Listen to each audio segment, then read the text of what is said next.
I don't think so. That's all right.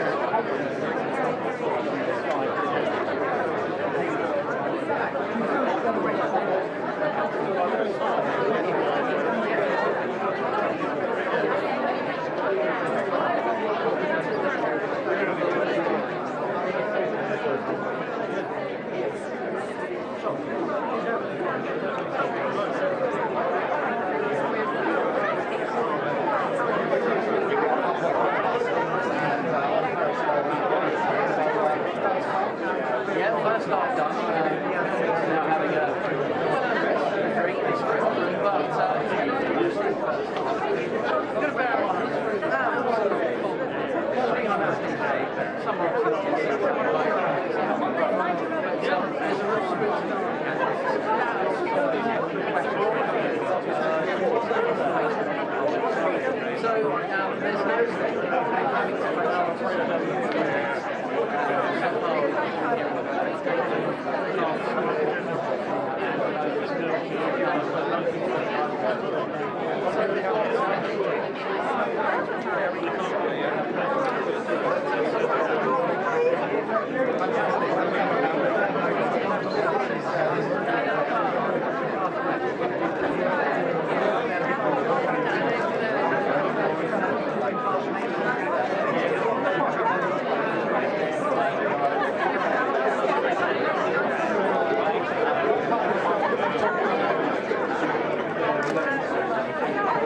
no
Can you make your way up to the podium, please? Thank you.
Ladies and gentlemen, welcome back to the Georgie Car, where we're halfway through the island's biggest Hustings event, ahead of the 2015 election.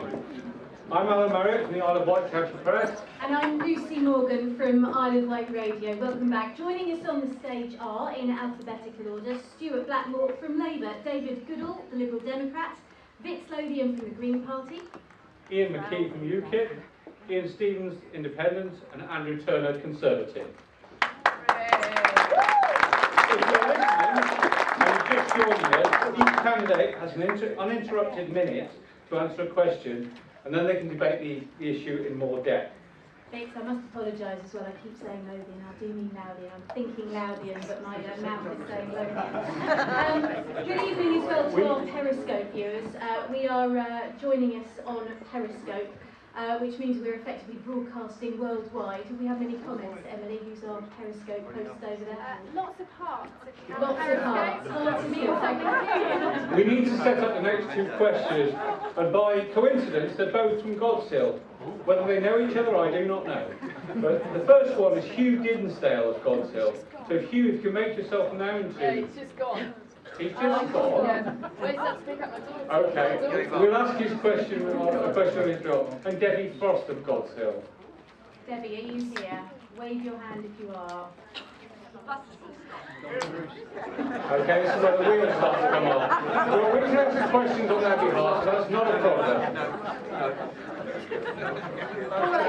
Now, ladies and gentlemen, obviously you're here at St George's Park. We do have lots of people listening at home as well via Isle of Wight Radio on our website and on the County Press's website as well. Thank you very much as well for your tweets, if you've been sending them in. Just to say that you can still send us tweets. We're at iWight Radio or at IWCP online. Use the hashtag IWVote and you can send in your questions that way as well.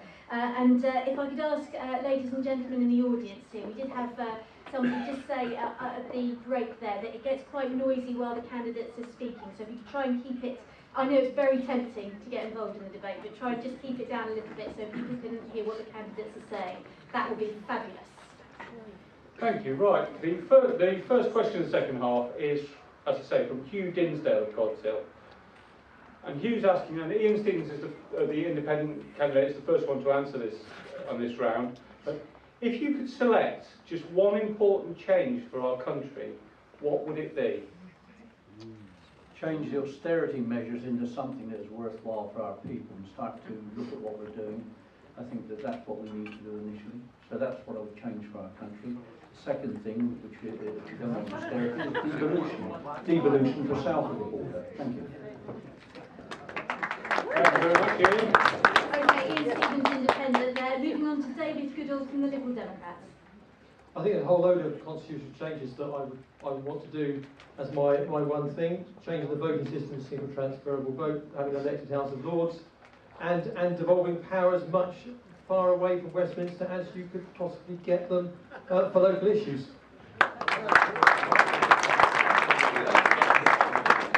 Thank you very much, David Goodall for the Liberal Democrats. Now to Vic Slowden for the Green Party. I suppose this is a predictable response for a Green Party representative, but for us to acknowledge the reality of climate change and to start to make a move on not only making sure we get power from renewable sources, but ensuring that we are prepared for this climate change. Because it will happen. It may not happen in your lifetime, but it's going to happen in your children's lifetime. And we need to be thinking long term about flood defences. We need to be thinking long term about energy generation. Thank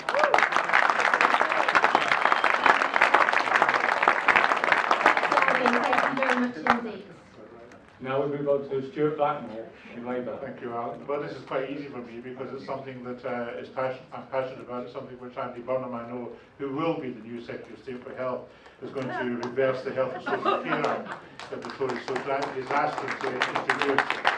And from that, I will be addressing mental health in this country, which I think has been the poor cousin of the health service for far too long in this country. Mental health, if it was a physical illness, would be in everybody's faces, it'd be in all the newspapers. It isn't. It's a disgrace. The Isle of Wight has the highest incidence of young people committing suicide due to mental health illness in this country. It's something which needs to be addressed, and it's something which I certainly will help to address if you elect me as your MP.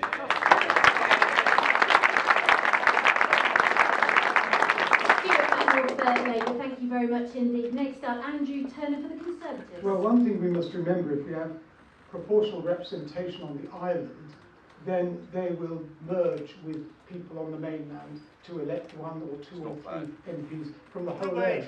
But what I wanted to say was, boys are aborted, girls are aborted. Nowadays, there are far more women aborted than men in many countries and the world, and it's going that way in the UK.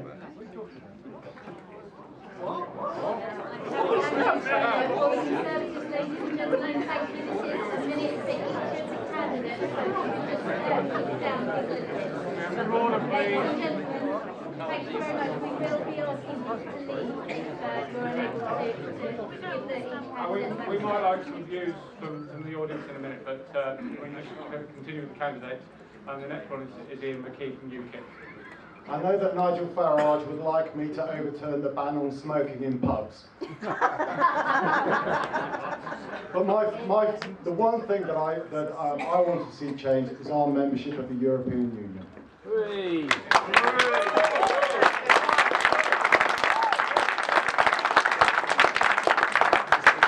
You're the only party that says it.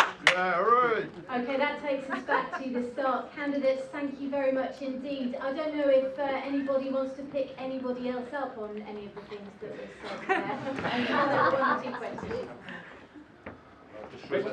You get a single issue party, just as I believe. Mr. Logan, do you have something you want to say on that? It looks as if you were ready to go. Well, we had a similar response to that question at Sandown Hustings regarding abortion. I think that the only way you can actually put that into legality to distinguish the aborted fetuses, male and female, is actually to make abortion illegal, and that is not a road that I would want to go down in the 21st century. Yeah.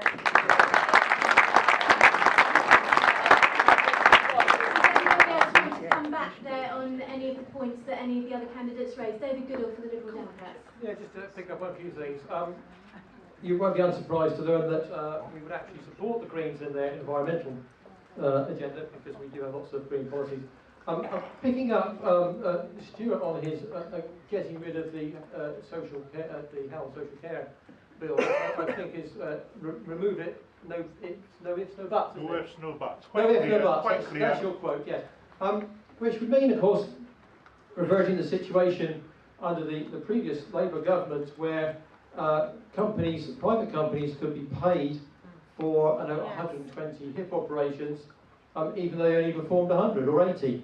And a situation where they could be paid more than it costs to do it in the NHS, which is something that has been banned with that particular act you want to get rid of. That would also mean a massive upheaval and reorganisation, which is something they campaigned against again. So I don't think turning the clock back is the thing to do.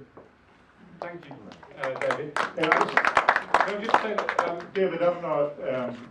sorry, Stuart. Can I just Hugh Dinsdale's partner is sitting here.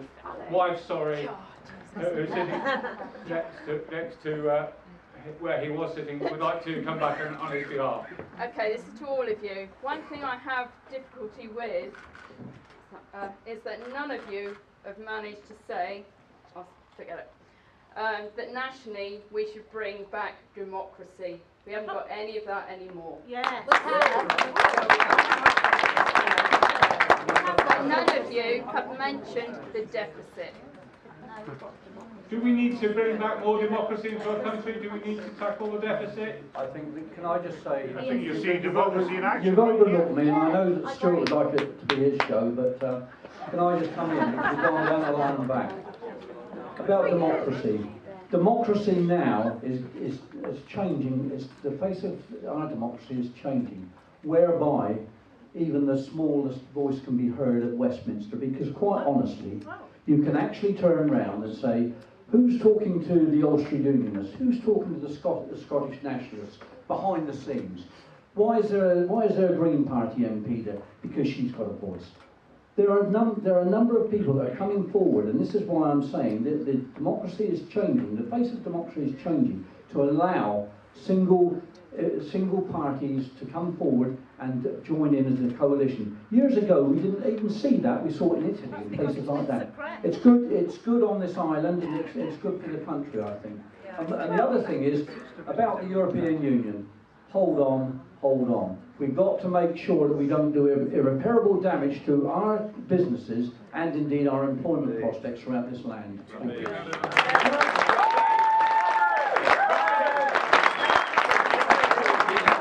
On the subject of democracy, it's a point that's been made to me. Where are the national politicians in this election on the Isle of Wight? We haven't seen any. Where are they? Why are your ministers, your cabinet members, your senior politicians not down here supporting you? Across the board. They're all out in the symbol matter of seats. Just what I've been saying for months and months in there, the way it's a matter of seat. It's a hierarchy in my party, believe me, then they would be here in droves. I just want to address what David has shamefully addressed about the health service.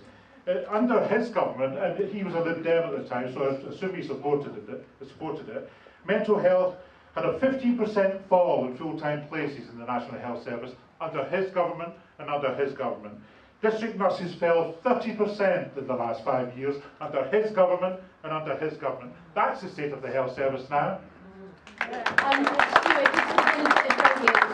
Stuart Blackmore from Labour, you're pointing there to Andrew Turner from the Conservatives and David Goodall from the Liberal Democrats, Fix Lowthian from the Green Party. I just wanted to bring up what Ian Stevens was talking about in terms of representation.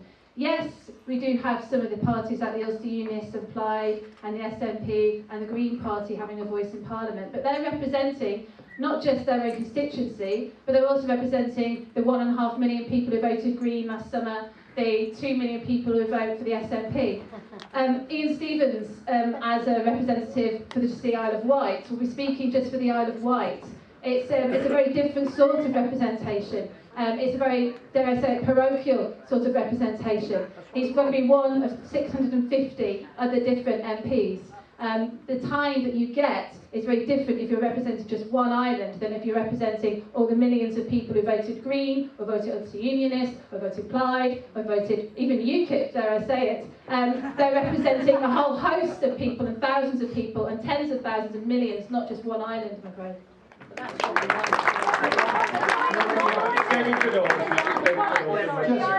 Just addressing the democracy point, my whole point was changing the voting system. Yes. Our voting system is completely defunct with first past the post. As you can see, we've got 6 candidates here. Our voting system is fit for 2. You need to have single transferable vote so that you can proper voting, and you need to reform the House of Lords. We have a disgraceful situation in the mother of parliaments. Most parliamentarians are not elected. Yes. Most parliamentarians sit in the House of Lords and they're just appointed, not even elected at all. So you have to reform that. We had a chance to do it, but we didn't get any backing from the Labour Party or the Tory Party to do it. Okay, thank you.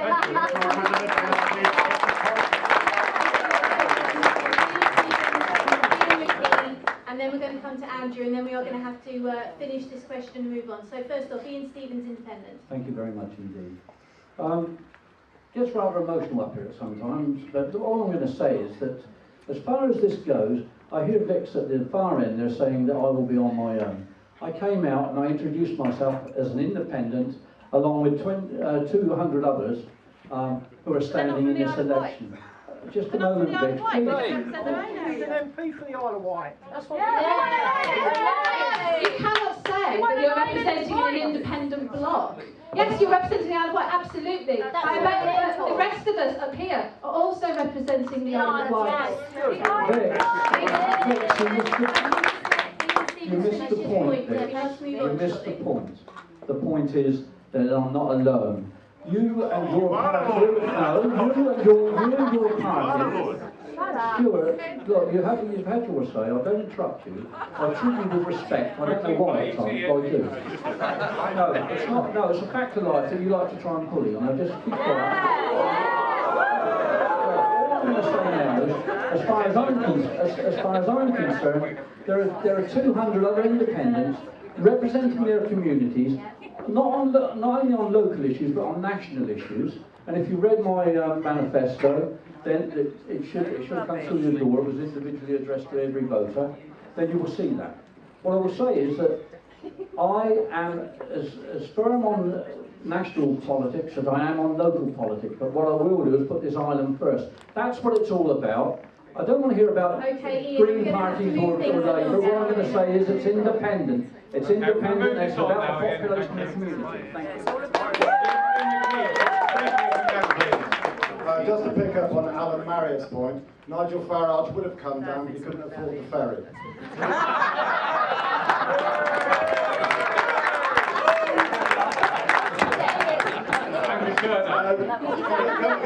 Going back to this lady's point of about democracy and how none of us had mentioned it. 70% of all UK laws are derived from Brussels. By pulling out of the European Union, we will have a mass repatriation of democracy.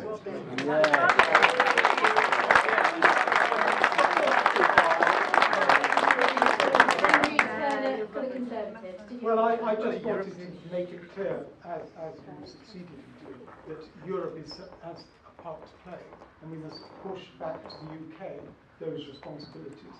But I do ask David Goodall what it is, how does the proportional representation system work if we are not to share our MPs with those throughout Hampshire and perhaps even throughout Sussex, Surrey, Berkshire, Buckinghamshire, Oxfordshire. You don't understand it, That doesn't matter. We understand it if you don't. How is the proportional representation going to work? I'll tell you. Okay, no, ladies and gentlemen, I'm going to have to finish there because we have got an awful lot of questions waiting to be answered. I just want to pick up one of the points that one of the candidates made there. The way this debate is going to work is that you each have a minute to answer the question. After that, the debate is up to you to jump in. So there's no, lack of fairness. I just want to make that point. After you've each had that uninterrupted minute, this is a general debate. Also, we just want to mention you'll have found some cards on your seats, ladies and gentlemen, in the audience. They are basically an exit poll. We'd like you to have a think as the candidates are talking this evening. And if you are so inclined, make your mark on the card and you can drop that into a special, it looks like a pin, but it's a very important receptacle for polling cards on the way out. And there will also be a chance to do that online. We'll tell you about that later. And there are pens near the bin as well. No expense has been spared tonight. Right, Alan, I think time to go on to our next question. Yes, as I said, the next question was from Debbie Frost of God's Hill. I don't think we could find Debbie in the audience tonight. Before you read that out, should we maybe line up our next two? I think we should, yeah. The next two questions are from Alex Sargent of Ryde. Is Alex in the audience? Sargent, I think. Is it Alan? Yes. Alan Sargent, I apologise. Alan Sargent, yeah. And Roger Bartram of Cows. Is Roger in the audience? Okay, so we can line up the next two. Sarah and Colin making their way to you. Okay, so Debbie Frost, who was also of God's Hill, wanted to ask, in the event of a hung parliament, who can you see your party collaborating with? Okay, so in the event of a hung parliament, who can you see your party collaborating with? First to answer this time, the Liberal Democrats, David Goodall. I like it when I get an easy question to answer first. You should have chose Labour. Your minute has started. Yeah, my minute started, I'm just waiting for some quiet. Right, what we said is that we would talk to the party that has the largest number of seats in Parliament first. That's the democratic thing to do. It's the people in the country that choose who the various partners were last time round, and it'll be the people that choose this time round as well. Last time round, there were only two options for two parties to form a government. One, of course, was the one that turned out, was Lib Dem Tory, and the other one was Labour Conservative, and for some reason they didn't want to talk to each other. So our policy is to talk to the party that's the first large number of votes first to see whether we can form a government. And if that doesn't work, we talk to the second one. Yeah, the Liberals never had it so good. Okay, thank you very much. David Goodall for the Liberal Democrats. Next to answer, Vic Loudon for Greens. Was that the 1920s? The Green Party stance on what would happen after next week is to enter in a confidence and supply arrangement. That is, not entering into a coalition, a formal coalition as we saw with the Liberal Democrats, because unfortunately when you enter into a coalition based on power, you end up betraying a lot of those things you were voted in representative for from your manifesto. So the Green Party MPs in Parliament would side who agrees with what they were voted in to do with their manifesto. The Lib Dem betrayal, based on power, saw us with tuition fees rising up to £9,000 and a bedroom tax that they later said they didn't agree with. We need to stop and actually just think about evidence-based politics and manifestos and joining in and voting for things that we were initially elected to be.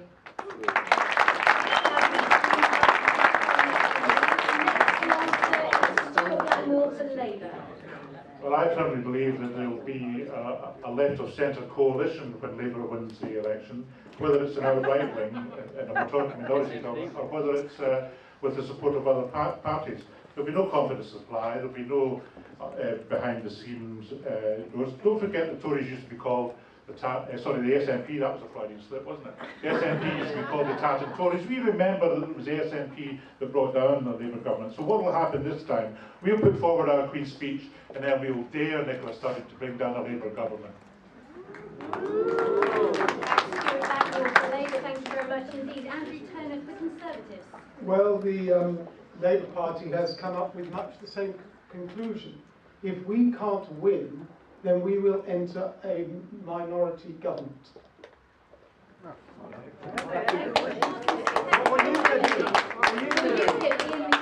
Answer the question. The likelihood is that I Ladies will... and gentlemen, can we just, thank you very much. We need to let each of the candidates have their minute. Ian McKee, I'll start your time again. The likelihood is that I would vote along broad Conservative lines, and I would support a minority Conservative government. But let's face it, they do need all the support they can get. That was Ian McKee for UKIP. Ian Stevens, Independent. Thank you, and my response is going to be virtually the same as Vic's response. But once again, as I've already undertaken, it will be for the benefit of this island, and as I say, that's the main thing, and the sub-region that's just beyond us. We need to make sure that we drive things forward here. So it would be confidence and supply, but mainly it wouldn't matter as long as we're true to what I've already put in the manifesto and what the people of this island tell me that they want. So that's it. I will go where we need to go to get the best for this island and indeed for the community of this country as a whole. Thank you.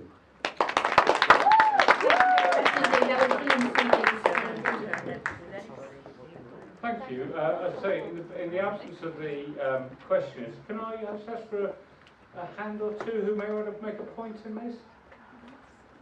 Anybody want to make a point about the collaboration? Yes, the gentleman in the red hat there.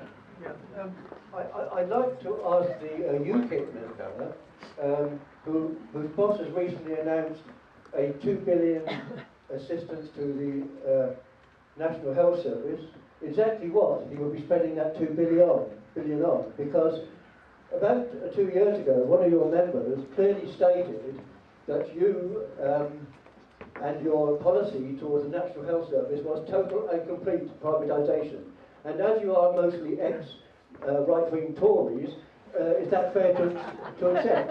Okay, ladies and gentlemen, just in the interest of fairness and regulations as well, we need to get everybody to have the opportunity to comment on this. But Ian McKee, if you want to come on and answer that first from UKIP. We are not going to privatise the NHS. Are you sure? That's a very definitive answer. Anybody else want to comment on that? I'm not in that particular subject. I'm just interested in what Ian said earlier about the 200 candidates. He seems to think that because he's part of 200 now, that was some being in Parliament. In the very, very unlikely event that any more of them were elected to Parliament, would have just the same sort of influence. So it would be just you, Ian, as an independent. Yay! The way. Yeah. Don't get too excited, it ain't going to happen. Did you want to answer about the NHS, about privatisation of the NHS? Like Mr McKee said, and the Conservatives also say, we're not going to privatise the NHS. And what they're meaning is, we're going to have it free at the point of delivery. But the NHS has been privatised. It's a brand, it's a logo in front of a number of private companies. Companies like Circle at Hinchinbrook Hospital have pulled out of A&E because it couldn't pay. Companies like Richard Branson's Virgin are tendering for a £1.5 billion contract to an end-of-life cancer care in Staffordshire. There is privatisation of NHS. They just don't want to say it is because it'd be a vote loser. Just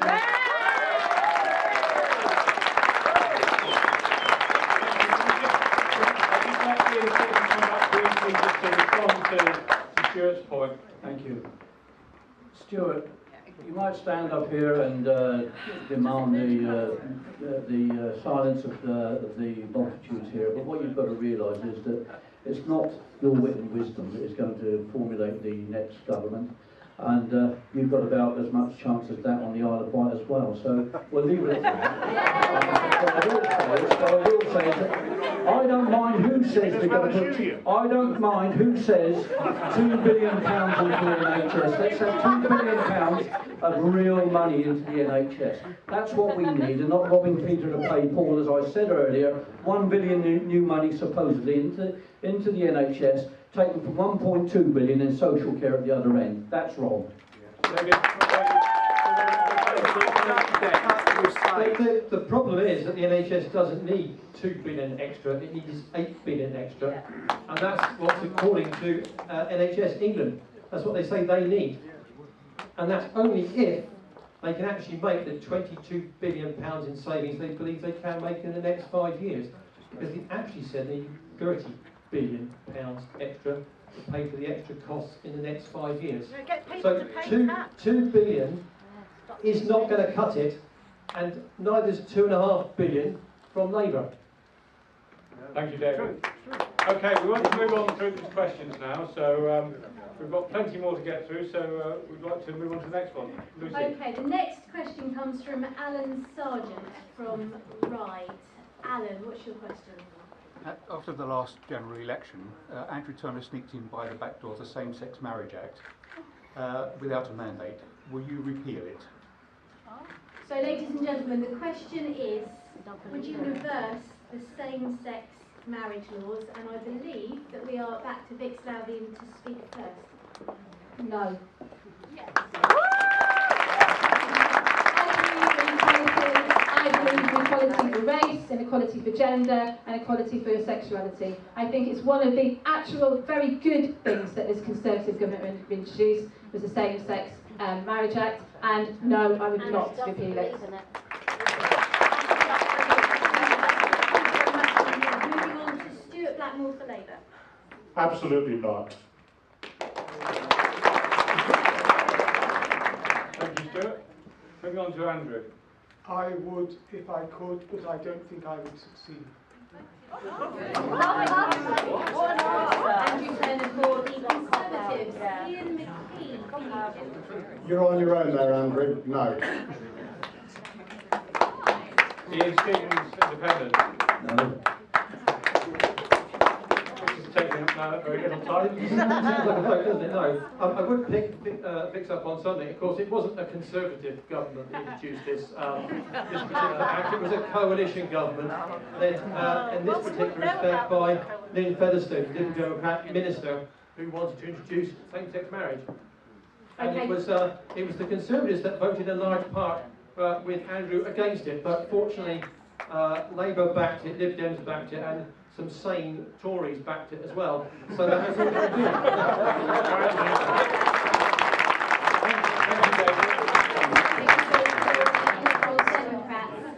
Alan Sargent.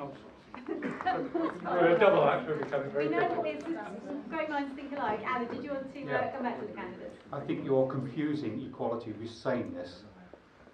And, it was a wrong thing to do, in my opinion. Undermines the whole sanctity. Well, we have to agree to disagree. I feel very strongly that it was absolutely the right thing to do, and I think you're behind the times of the population of these islands, and I don't think that it's time for a retrograde step in any measure.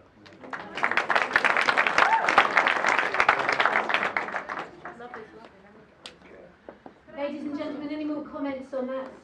Question here. Question. Deborah Gardner at the back, a member of the Labour Party, we should point out here. Real Deborah. That's very biased.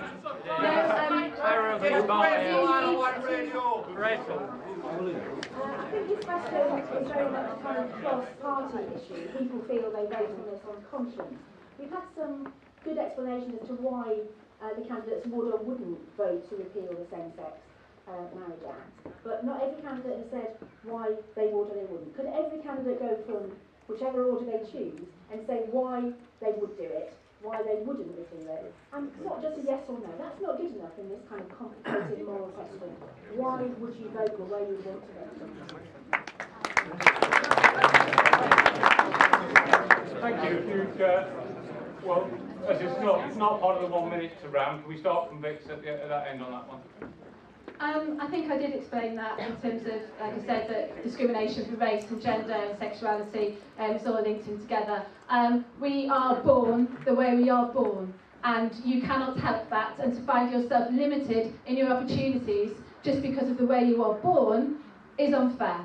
So that's why I would not want to repeal it.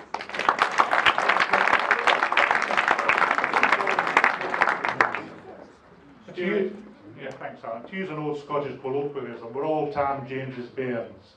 For those of you who don't know what that means, we were all created, if you believe in creation, or we were all born exactly the same, whether we're male or female. You can love who you want, you can have a relationship with who you want, whether it's a male or whether it's a female. In my book, that is absolutely fine. And if you want to marry the person you love, good on you.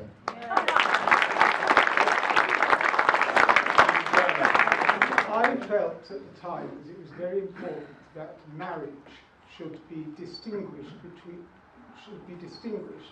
from a non-marriage.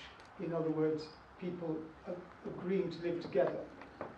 And the problem seems to me to be that sooner or later, probably from Europe, but not necessarily from Europe, we would be bullied in our churches supporting that. That was my problem, and I still feel it is necessary to defend it.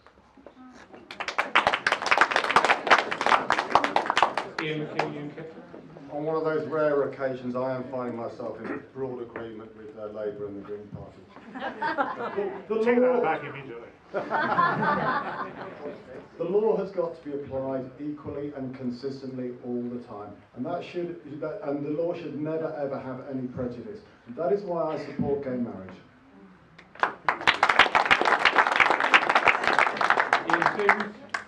First time I've ever given a one-word answer, and I'm told to come back and...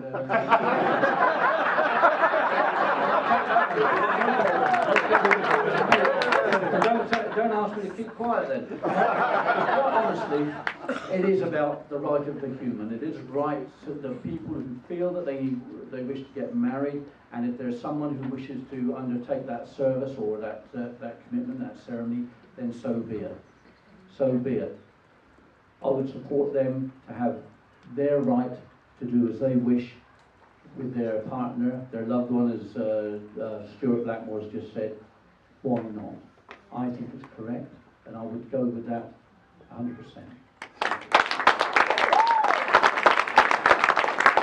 Question, David Goodall, Liberal Democrat. I agree with the other 4 married people up here and myself. On this question, and the reason I agree with it is because I'm a Liberal Democrat. I read what it says on the membership card. Liberal Democrats exist to build a fair and free society, open, in which all people can share the fundamental values of liberty, equality and community, in which no one shall be enslaved by poverty, ignorance or community. Or conformity. So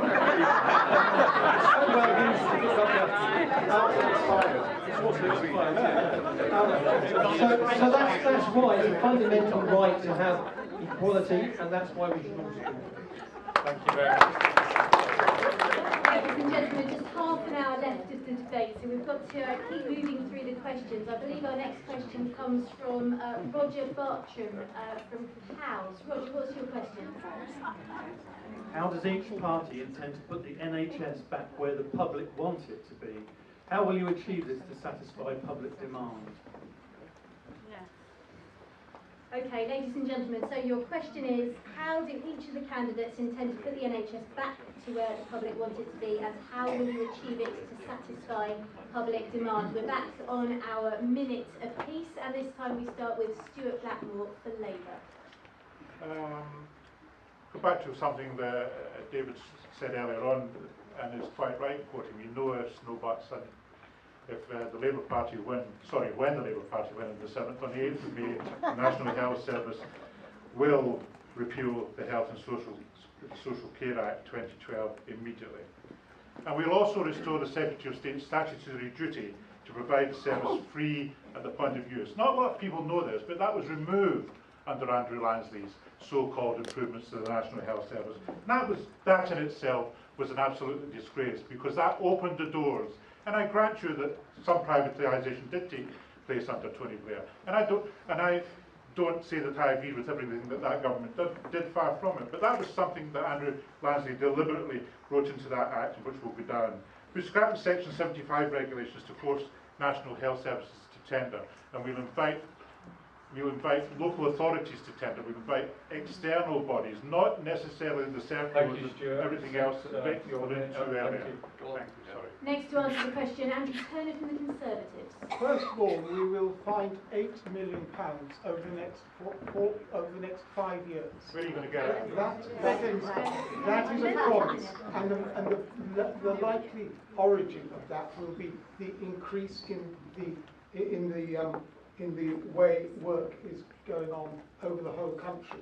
Those things are true, and they are a good way of dealing with the NHS. Secondly, though, we have to have a choice for the consumers about where they live. And thirdly, we've got to go to good providers, whether nationally or locally, and whether it is the NHS or the private sector. That was Andrew Turner from the Conservatives. Thank you. Ian McKee, UKIP. Can I just ask Andrew for some clarification on that number, please? He said 8 million, is that all? Billion, he said. He said billion. I hope you never made this mistake when you were a commodity trader. Thanks for looking after my money. Can we move on? So it is largely a question of funding. Where is the extra money going to come from? We can cut the international aid budget from 13 billion down to 3 billion. We can withdraw from the EU and claw back another 13 billion. We can stop health tourism, and lastly, we can then start to look at areas of red tape which can also be cut in the NHS to free up the money so that it is spent on clinical usage.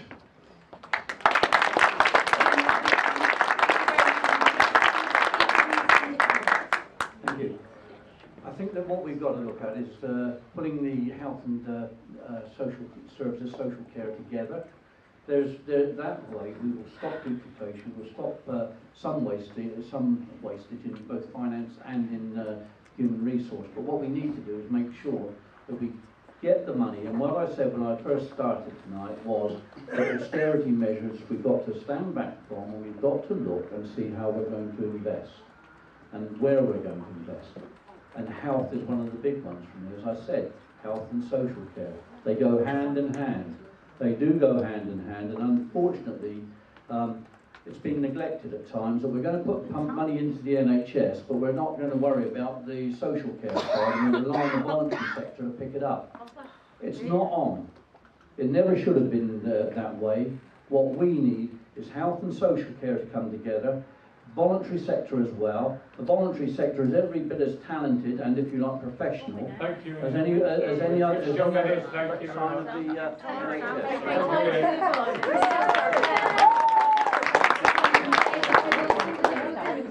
But of course, the main thing to do to make the NHS work properly is to fund it properly, and that's the extra 8 billion that we said that we would put in.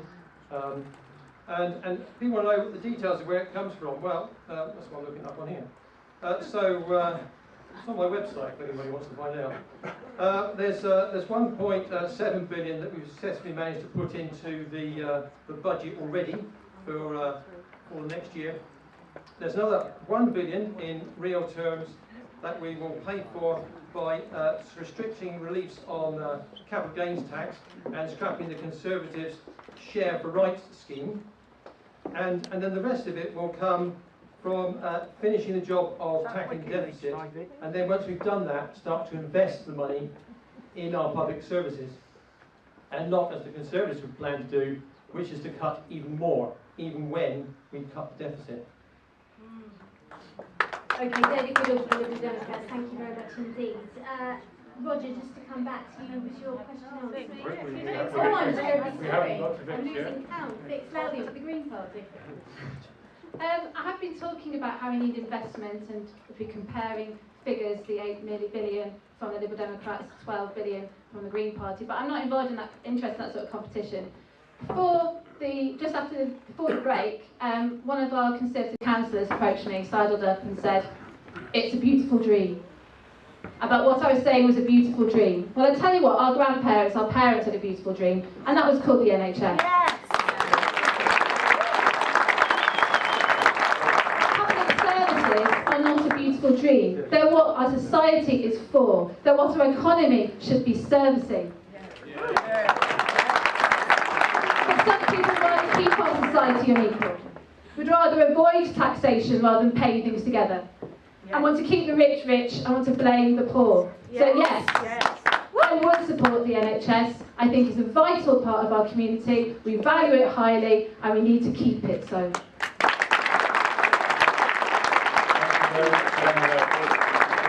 Big fan of the Green Party finishing there. This time it is back to Anne. Do you feel like your question was answered?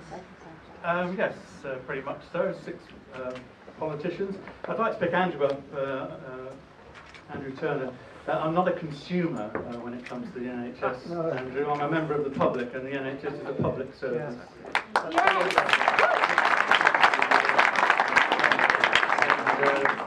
Ladies and gentlemen, there's no need to worry about where the money's coming from. There's plenty of tax evasion to pay for it. Andrew, do you want to respond to the point about the consumer? It's his opinion, it's not mine. Bloody good opinion, if you ask me. I have to compliment Vixen realising that the beginning and the birth of the NHS, which was the birthright of the Labour Party in this country, and nobody should forget that if it wasn't for the Labour Party, you wouldn't have had an NHS in this country. The gentleman's exactly right there. There is plenty of money swirling around that ought to be brought back into the government coffers to pay for the health service and to pay for social care in this country. It's an absolute disgrace that this Conservative government, who only look after the rich friends, by the way, haven't attended to that before now. You might call it silly, but that's an absolute truism.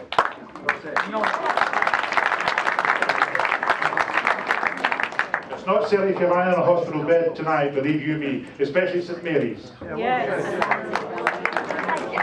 All right, candidates, I think with an eye on time, if no one wants to jump back in there, we will move on. We're going to take a question from Facebook now, but just to set up the next couple of questions. Kay Smith from Tottenham, do you hear? At the back there, thank you very much. And also one from Joan from Wroxall. Joan, are you here? Lady at the front. We've got microphones heading in both those directions. Before we do that, a question that has come in from Facebook.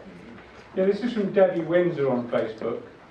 She says, I would like to ask the candidates what their stances are on building social housing for rent. Yeah. We have a dire shortage of affordable rents for families in single-person dwellings. Candidates starting, I think, with Andrew this time. What's your view on that? I favour it. I think it's perfectly sensible that that can be provided for by the council. Why don't you do it then? That's what I'm standing. All right, Andrew Turner from the Conservatives, thank you very much indeed. Next to answer is Ian McKee. One of the major reasons that we have a housing shortage in this country is because of the large number of migrant workers.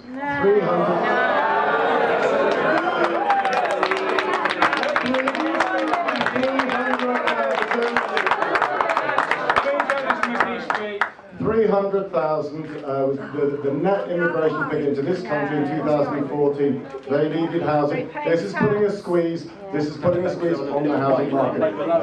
This is how we address the problem. Tweedle dum and tweedle dee.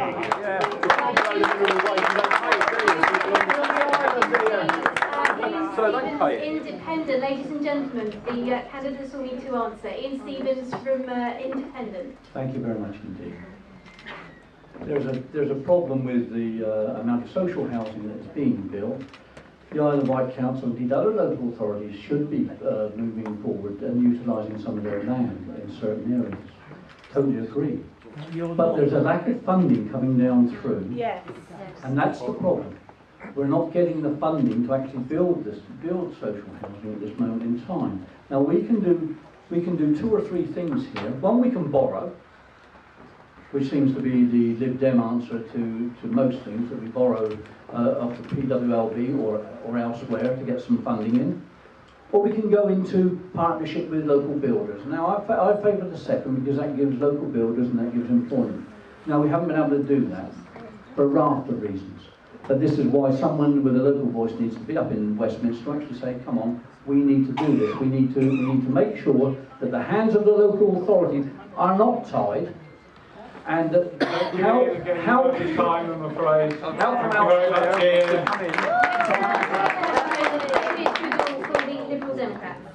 Yeah, social housing and social housing building has fallen off the cliff since the Right to Buy came in.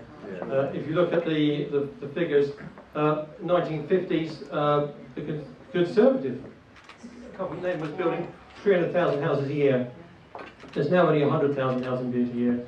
And since the 1980s, the house building has plummeted in this country. We have a housing shortage because we're not building enough houses, not because of immigrants coming in. Yeah. So that's why we've got. That's why we've got. There's also a change in lifestyles, in that there are more people living on their own singly. And when it comes to can the councils form a company to build houses, yes, you can do that. Eastleigh and Fareham have formed a company along with a housing association and a developer to build houses on council land, just that very thing. You can do it, it's been done elsewhere, I don't know why it's not been done here. Where's the money for it? If you build a house and you sell it to somebody, they pay money for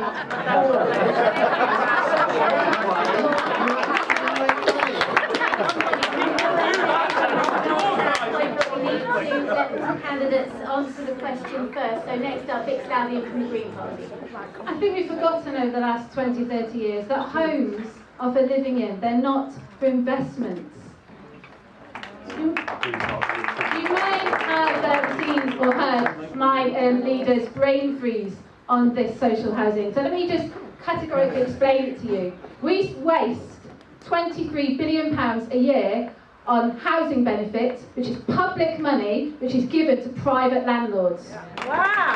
We build houses using a loan based on the money that we save. If we build houses, social houses, we have investments, and we no longer give money to private landlords, we have investments in our community, and we have homes for people who live in the community.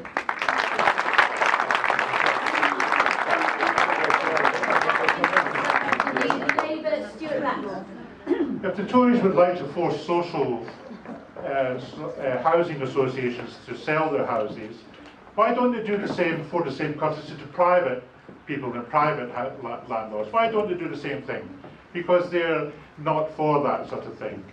Social housing is a basic need. Back to what Ian says, there's nothing to prevent the local authority from borrowing money to build social housing. There are no social houses left on the Isle of Wight. All the social houses were got rid of under Margaret Thatcher and given away to housing associations that now lives in their stock. Now, that may have been something that was wrong at the time, but we are where we are. And housing associations do a very good job. There are 8,000 people on the housing ladder, they're waiting for a social house on the Isle of Wight. 8,000 people. The only way that those people are going to get anywhere near a good house is to build social housing. I don't see any problem with the local authority borrowing money to build houses. It will mean jobs, and it will mean people paying rent, selling back, it will mean paying back the debt. Where's the money? The money will come from the banks, madam, they're out there. Thank you, Stuart. They've taken enough from you in the past. Thank you, Stuart Blackmore. Thank you very much indeed. There are lots of people, candidates, asking where the money is coming from, and in Debbie Windsor's absence, as she asked the question on Facebook, it seems like a good question for you all. I think I explained that. Quite often, the Green Party are accused of where's the money coming from, where's the money coming from. I think I quite clearly explained where the money coming from. We actually start investing public money in our services rather than giving it to private individuals to run it for us. The council are sitting on billions and billions of pounds which the government will not allow them to use to build social housing.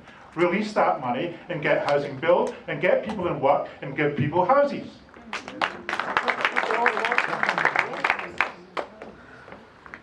Okay, Ian Stevens, that was Stuart Blackmore for Labour. This is Ian Stevens, Independent. just like to come back on that and wonder where Stuart Blackmore has found the billions that the Isle of Wight Council's got.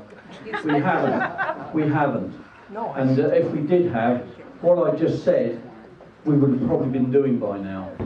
We've got to try and get central government to release to us so that we can pump, prime and build. And if we can do that, if we can do that, then we can actually start the ball rolling. We need to do that, and so we should. But the big thing is that the right to buy should not be reintroduced. I'm sorry. We don't want to lose that stock to the private sector again. There's one mistake too far. Thank you, Stephen. David Goodall and Ian McKee. Yeah, I mean the right to buy should be removed, not further widened. In terms of where you get the money, if the council is the developer, along with a development company and a housing association, they are building houses for social rent and for people to buy. So the ones you buy, you make a profit on that, and they use to build the affordable houses. So it can be done. It's just a question of getting on doing it, really. And the other schemes, well, maybe we need to look at changing the council then. If it can't be done the other way. We've got a Liberal council. If the other schemes that can be done are what's called rent to own, which we would like to introduce, and which is where you pay some rent and that gradually builds up a stake in the house. So it's a different form of mortgage, and that's for landlords that actually want to sell their house in the end. That's what we want to introduce. And there's also a scheme to help people who are renting, because renting is not the easiest thing in the world as well. You also need a deposit for that. So you need to do that and also get rid of charges to estate agents for those people who are renting. The people who are renting their houses out should pay the charge, and not the people who are renting their houses. Thank you. If we have out of control borrowing by local and central government at artificially low rates, around about 0.5% Bank of England rates, when they normalise to around about 5-6%, we will all be living in Greece.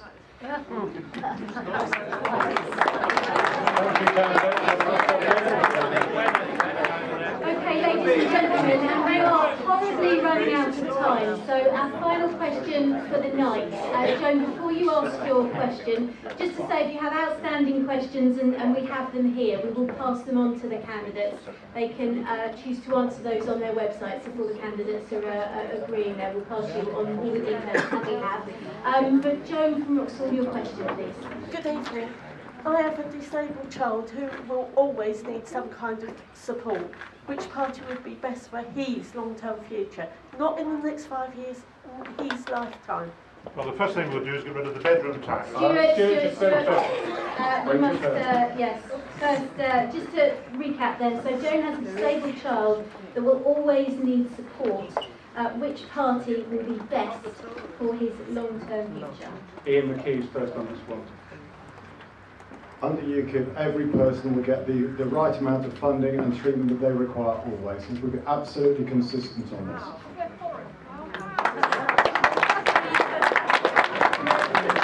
Thank you. Ian Stevens, Independent. Thank you, and as I said at the top of my list, it was health and social care, and it should be properly funded, and people should be supported. And whoever it is, whatever disability, if they need support, they should have that support. And that's the way that I feel it, and that's the way that I would vote in the House of Commons.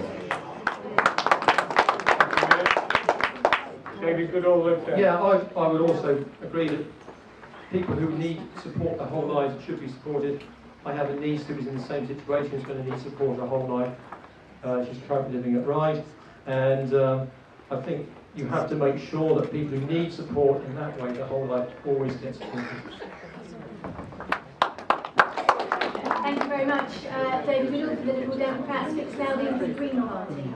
I think Stuart's going to talk about the bedroom tax, so I won't steal his thunder, but ending the bedroom tax, yes. Ending the ATOS assessments, and go back to a reliance on GPs, which is a much fairer system, somebody who actually knows your family. Yes. And increase the carers allowance by up to 50%. Carers save our country £119 billion a year. We need to value our carers.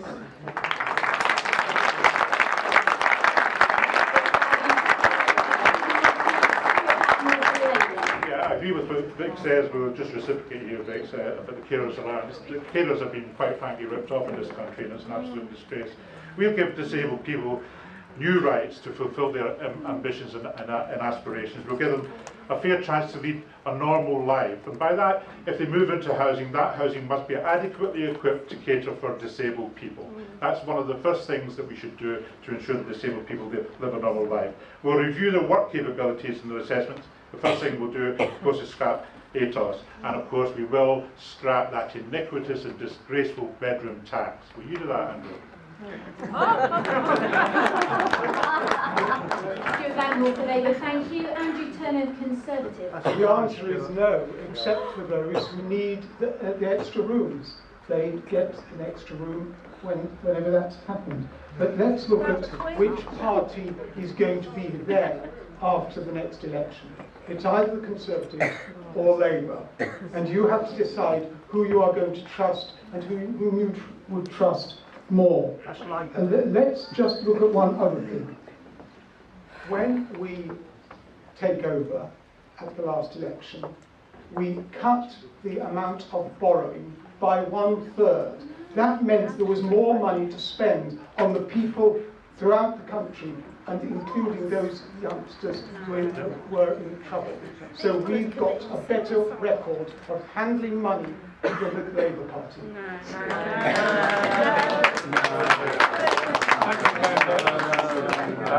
Joan, what do you think about what they've just said? Have you chosen your party from that? I've not chosen my party. I mean, no one's going to stand there and say we're not going to help disabled children. You know, it would be good to have firm kind of ideas about how we're going to help children and what promises. People like me who know that one day they're going to have their child in the carer's estate. We're not always going to be here as mothers, and we need to put things in place to know that our children will always be safe. Is there one thing that you could point to that you'd like to see, that whoever's elected here would like to be able to help your child? I'd like more, say, from the parents, because it's the parents who know that child best. Correct. And will always have that child's best interest at heart. Yes. Thank you, Joe.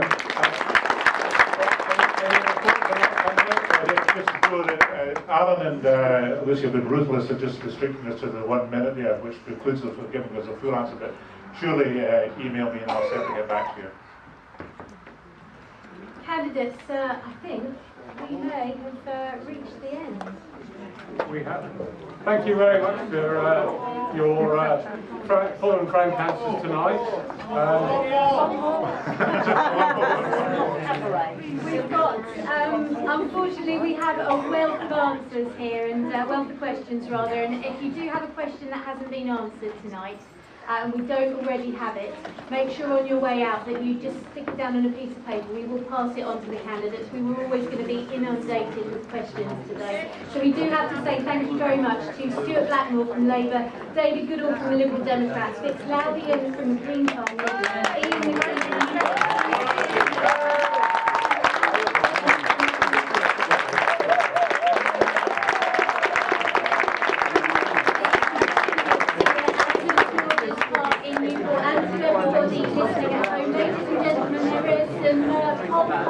Please fill them in. Drop them in to our special receptacles on the way out. And ladies and gentlemen, if you're listening at home as well, there will be a poll online on our web radio and on the and you will find that the same audience members are being